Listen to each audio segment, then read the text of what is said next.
Welcome to Tattletale. Here's today's story. AITAH for letting my pregnant daughter move in with me even though my girlfriend doesn't want her to? Part 2. My last post got a little overwhelming. I'm still glad I did it. Reading the comments, I just got to the point I was like, what am I doing? I asked Vera to talk. She started.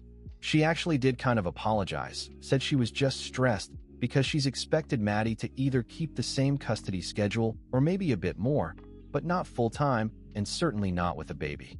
And then she didn't think I'd actually let her live here with the baby. She said she'd be able to work with a compromise of Maddie and the boyfriend, let's call him Doug, getting their own place when he started working full-time, and they could promise to never ask her for help. I guess she thought as long as she has an end in sight, she would be able to handle it. I told her I understood, but her behavior was out of line and I can't see us working out after this. She was upset and seemed shocked and got pretty mad.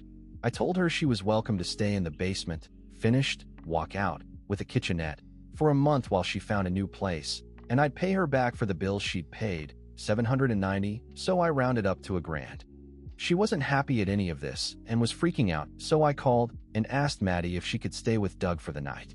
I offered to give Vera some space, and she told me to fuck off. I was working from home that day, so I was around, but not in her way at all, while she moved her things downstairs. She had work that night, and let me know the next morning she'd be moving to her friends. I offered help, but again she said no and left her key on the counter. I changed the security code, but told her if she left anything there just to let me know and I'd let her in to come and get it. So I thought there'd be no drama. I was actually obviously sad, but felt better about the whole thing. We can't prove anything, but Maddie's carnivore plants started rapidly dying the last few days, and she said a bunch of her concentrated fertilizer was gone. We all know not to touch them or water them, as in she had me install rain barrels because they can't have tap water. She's devastated and hasn't said it directly, but I think we both think Vera did something to them. I've asked her if she wants me to do anything about it, and she said no. And at one point Vera sent her a nasty text saying she's the reason I'm alone and she hopes she's happy. I told her to block her. I don't know if she feels guilty or like she deserves it. She doesn't even want me to replace them, and said she'll just try to salvage some of them.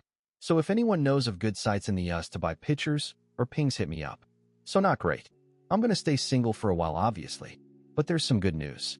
I have a female friend who Maddie has known forever and has had kids, and she took her out to lunch.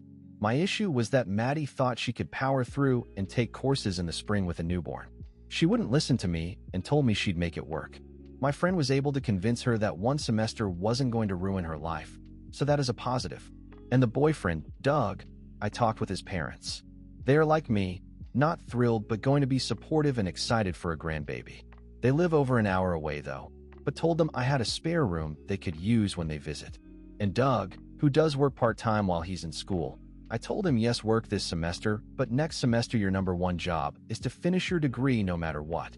I am willing to support them both financially, and with the baby more than I normally would. Next semester because I know the best way to ensure my grandbaby has a good life is making sure their dad has his degree and a good job. He seemed to understand and was thankful. Maybe he's not as much of a ding-dong as I thought he was, lol. Too long didn't read? I broke up with Vera and she moved into a friend's.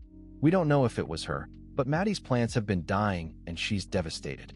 But the boyfriend is doing good and moving in so he can be a present parent.